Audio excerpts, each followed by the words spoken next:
Next क्या है, new profit sharing ratio. First जो है ना determination of new profit sharing ratio, उसका केस 1 हम आप लोगों को लिखाया था। When new or incoming partner acquires his share from old or existing partner in their old profit sharing ratio। इसका मतलब ये हुआ, जब न्यू या फिर इनकमिंग पार्टनर जब आता है, जैसे यहाँ पे सी आ रहा है, तो सी को प्रॉफिट नया जो रेशियो बनेगा ना, वो रेशियो कहां से बनेगा, ठीक है, जब वो एक्वायर करता है ओल्ड और एग्जिस्टिंग पार्टनर का शेयर से इन ओल्ड रेशियो, मतलब ये मतलब 1 जो रेशियो आया है 1 बाय कितना है, ये 1 बाय कितना है 1/4, और पुराना रेशियो कितना था 1/3, ठीक है, मतलब 2:1 था ना, तो 1/3 था, ठीक है। जब ये वाला फर्स्ट केस में ये बताया गया है कि इसको जो 1/4 मिला है ना, ये किससे लेगा, ये तो पुराना पार्टनर से ही इसको मिलेगा, लेकिन किस रेशियो में लेगा, तो इसका पुराना रेशियो में 2:1 ही रेशियो में दोनों से लिया जाएगा। समझ में आया। तो इस बेस में एक क्वेश्चन हम लोग करते हैं। इलास्ट्रेशन नंबर 2 को देखो, इसमें क्या बोला, देखो टीएस गरवाल का 26 एडिशन का इलास्ट्रेशन 2 में ये बताया गया है, A B and C were partner in a firm sharing profit in the ratio 3:2:1, ठीक है। इसमें क्या क्या दिया हुआ है क्वेश्चन का वो लिखते हैं, ठीक है। देखो जब क्या है न्यू प्रॉफिट शेयरिंग में रेशियो में केस 1 में क्या लिखा हुआ है, पढ़ो तो। हाँ, जब ओल्ड रेशियो दिया है और न्यू रेशियो मतलब नया पार्टनर जो आ रहा है ना, उसको हम लोग को फ्रैक्शनल फॉर्म में नहीं दिया है। अगर हम लोग को वो चीज फ्रैक्शनल फॉर्म, जैसे कि हर क्वेश्चन में ऐसा दिया रहता था पहले जो हम लोग देखते हुए है ना, उसमें जैसे कि सी सपोज आ रहा है, ये 1/5 शेयर इसको मिलेगा, लिखा रहता है ना। जब ये भी नहीं दिया रहेगा, ओल्ड रेशियो दिया रहेगा और बस परसेंटेज में दिया रहेगा, तब हम लोग कैसे निकालेगा न्यू रेशियो, ठीक है। तो ये नया बुक का 2026 का कौन सा है, इलास्ट्रेशन नंबर 2 है, और 25 में कितना है, 2025 का एडिशन में 2 ही है ना। अच्छा, उसमें XYZ दिया हुआ है ना, ठीक है ठीक है। तो इसमें देखो सबसे पहले डाटा क्या क्या दिया हुआ है, मेरा ऐसा लिख, यहाँ पे एग्जाम में भी ऐसा लिखना है। हाँ, ए बी और कौन है, सी, ये तीनों पार्टनर है। ओल्ड रेशियो दिया हुआ है 3:2:1, ठीक है। हाँ, और तुम्हारा यहाँ पे आगे क्या बोला है, हाँ, they admitted D for 10% share in profit. मतलब यहाँ पे देखो 3 पार्टनर है, न्यू पार्टनर का क्या नाम है जो आने वाला है, न्यू पार्टनर है डी, ठीक है। नया बच्चे, मेरा हैंडराइटिंग बहुत सुंदर है, ठीक है, कुछ समझ में नहीं आने से बोलना है, ठीक है ना। हाँ, तो नया पार्टनर क्या है, डी, जिसको कितना मिलेगा बोला है, 10% शेयर मिलेगा, ठीक है, 10% शेयर मिलेगा। समझ में आया। हाँ, आगे क्या बोला है यहाँ पे, 10% share, calculate new profit sharing ratio. अभी हम लोग को एक चीज निकालना है, ध्यान से समझना है, ऐसा टाइप का क्वेश्चन हम फर्स्ट टाइम तुम लोग के सामने में कर रहे हैं, एडमिशन का एकदम एंट्री है ये, ठीक है। तो इसमें ये बताया गया है, देखो टोटल शेयर, टोटल प्रॉफिट को हम लोग क्या मान लेगा, प्रॉफिट टोटल प्रॉफिट को हम लोग मान लेगा कितना है 100, अभी साइनिंग नहीं हो रहा होगा। हाँ, टोटल प्रॉफिट कितना है 100%, कितना होता है 100%। अपने आप में हर चीज क्या होता है 100% होता है, समझ में आया। हाँ, किसी को मतलब जज करने, जैसे तुम लोग स्कूल में एग्जाम में होता है ना, तुमको 60% मिला, 70% मिला, ठीक है, तो 1% से तो कंपेयर हो रहा है ना वो, समझ में आया। वैसे ही यहाँ पे 10% मिला डी को, किसको मिला, डी को 10%, मतलब 100, टोटल प्रॉफिट कितना है 100%, उसमें से डी का शेयर कितना होगा, डी शेयर कितना होगा 10% बाय 100% हो गया। तो यहां से 0 से 0 गया तो कितना आ गया 1/10 आ गया, समझ में आ गया। हाँ, तो अगर टोटल कितना शेयर है ध्यान से समझना है, ठीक है, तो तुम्हारा ये वाला गलती नहीं होगा।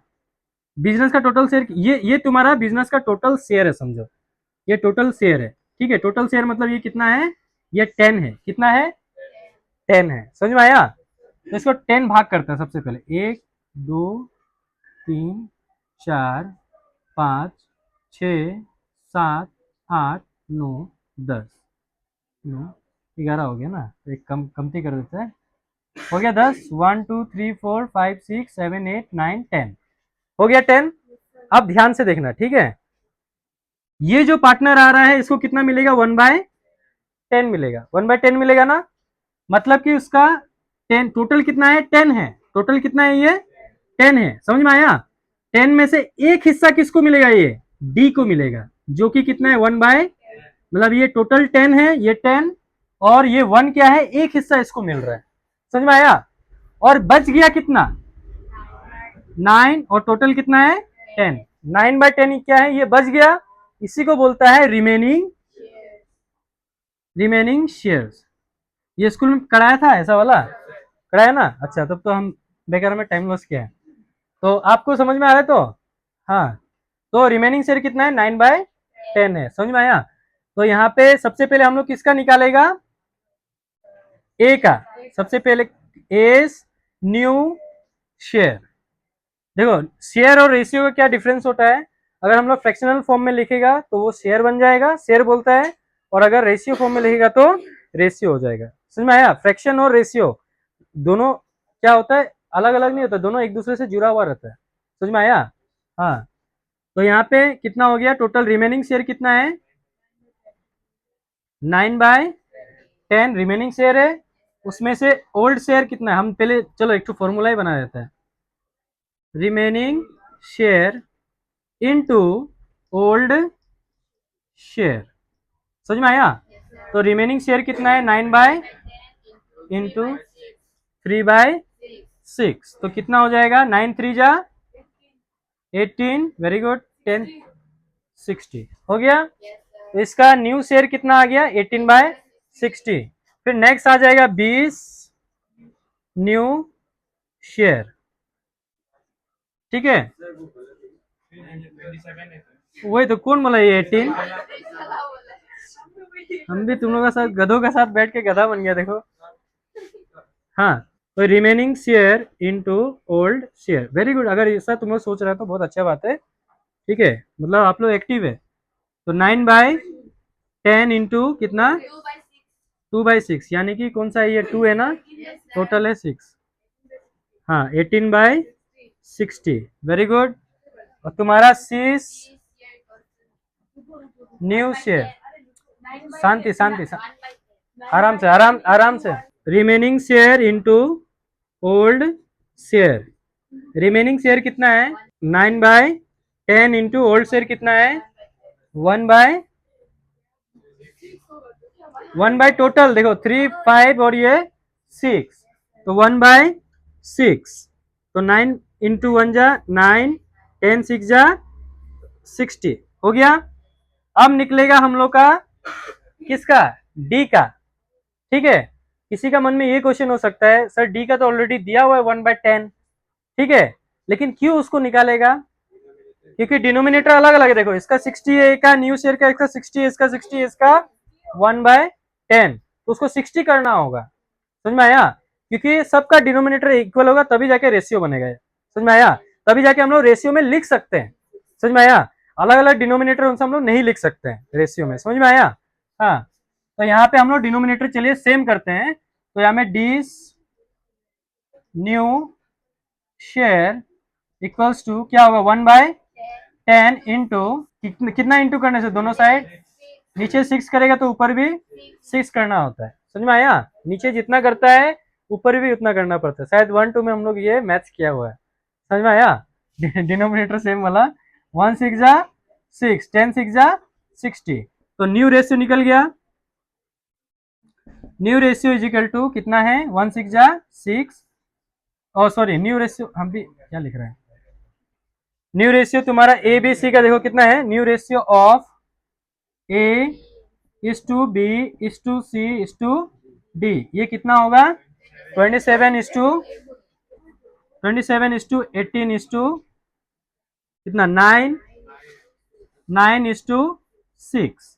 अब देखो ये सबका डिनोमिनेटर देखो सेम, ये 60 divided by 60 divided by 60 divided by 60, ये देखो ये 27/60 आया, 18/60 आया, 9/60 आया और 6/60 आया ना।